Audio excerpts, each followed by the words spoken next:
Ah, i borghi abbandonati, che fascino! Pietre, ruderi, silenzio. Ma sono davvero abbandonati? Tempo fa mi imbattei in alcuni articoli che parlavano di un borghetto disperso in Lunigiana, terra di confine tra Toscana e Liguria.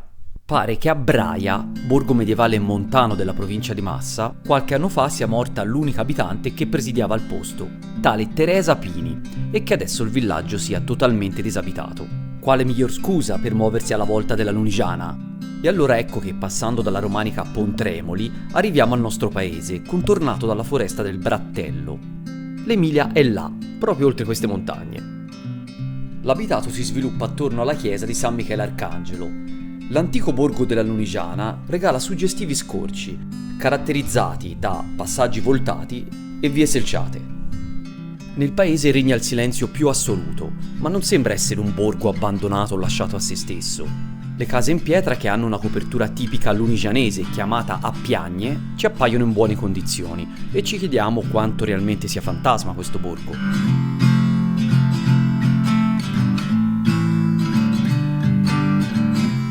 Tra queste viuzze acciottolate, fino al secondo dopoguerra vivevano 300 anime, una popolazione particolare, in larga parte fatta di migranti e di loro discendenti, che dopo le loro esperienze all'estero, iniziate nel XIX secolo, sono rientrati nella loro terra d'origine. Ma come si viveva a Braia? Qua per il sostentamento si attingeva ai frutti dei boschi che abbracciano il paese.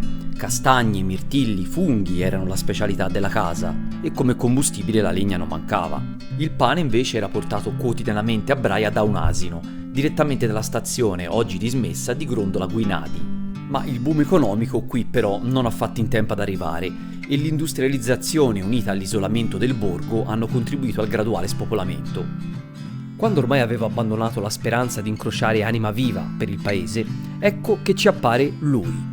Si presenta come Domenico, ha un simpatico accento italo-inglese e ci rivela di essere l'unico abitante residente di Braia, il suo guardiano. Ma allora non è disabitato. Gli chiediamo quindi come si vive in solitudine a Braia? Delle volte è un incubo, delle volte è troppo un silenzio incredibile. Silenzio assordante. Sì, sono abitato qua adesso per un anno e mezzo. Mi chiamano l'uomo delle montagne adesso, the man of the mountains. A me mi piace molto, la tranquillità, sono guardiante, faccio la pulizia, tutto, un po' di tutto. Almeno c'è qualcuno nel paese che mantiene il paese e tutto va bene. A me mi piace molto. Sono i miei radici, questo paese è i miei radici. La mia mamma è nata qua, nel cimitero lassù c'è molti di parenti. Un borgo quindi, tutto per il signor Domenico, almeno per gran parte dell'anno. In estate alcune di queste case in pietra sono rianimate dai loro proprietari, che nei fine settimana vengono qui in cerca di refrigerio. Domenico è un discendente di migranti inglesi che ha deciso di riafferrare quel filo che sembrava essersi spezzato e di vivere qui, tra rigidi inverni ed il fresco estivo che offre questo angolo montano di Lunigiana.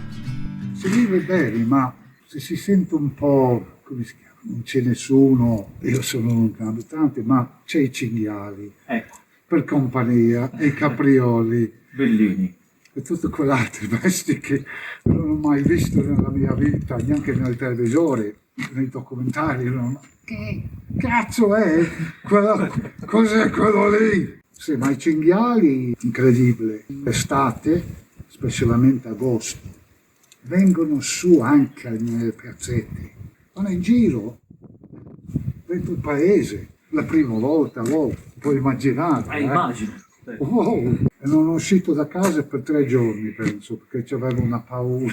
Sì, Oh, ho chiuso la porta, no, ma adesso se lo vedi, sono amici adesso. sono amici. Quindi si vede più cinghiali che esseri umani. Sì. Sì, lo notiamo. I caprioli sono bellissimi, ma mi dispiace che devono tenere giù la popolazione dei caprioli. Quindi li cacciano. Sì, perché... Ma cos'è questo? Capriolo. Un Bambi! No! io non vengo più qui dentro, non compro più niente. E non è più andato? Sì, no, sono ritornato, ma non è un capriolo, no, un Bambi.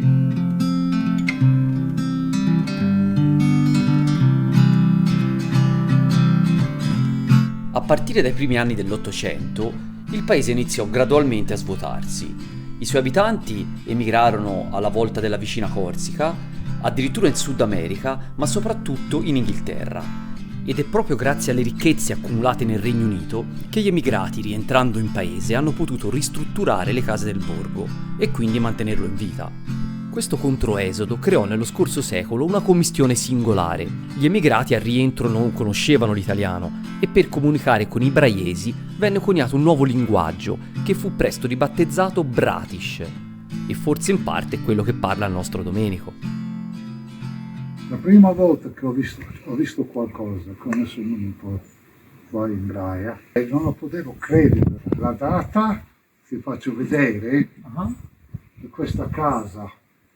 1666. A me corrisponde con il grande fuoco di Londra nel 1666, ma quando ho visto questa, lo stesso, non lo so, corrisponde, non lo so. Però è plausibile, visto che questo paese È molto antico. È antico, sì. E poi ha visto tanta immigrazione proprio verso l'Inghilterra. Sì, la storia di Braia può essere che va fino ai tempi romani. Era metà di Saracens, i Saraceni. Salutiamo il signor Domenico, consapevoli che oltre agli animali selvatici, a sorvegliare il borgo insieme a lui ci sono anche i Facion, tipiche figure apotropaiche della zona, ovvero delle sculture scolpite sulle facciate di alcune abitazioni, con il proposito di tenere lontani gli spiriti maligni. Torniamo a casa con una consapevolezza: non si può parlare di borgo disabitato se non l'hai visitato.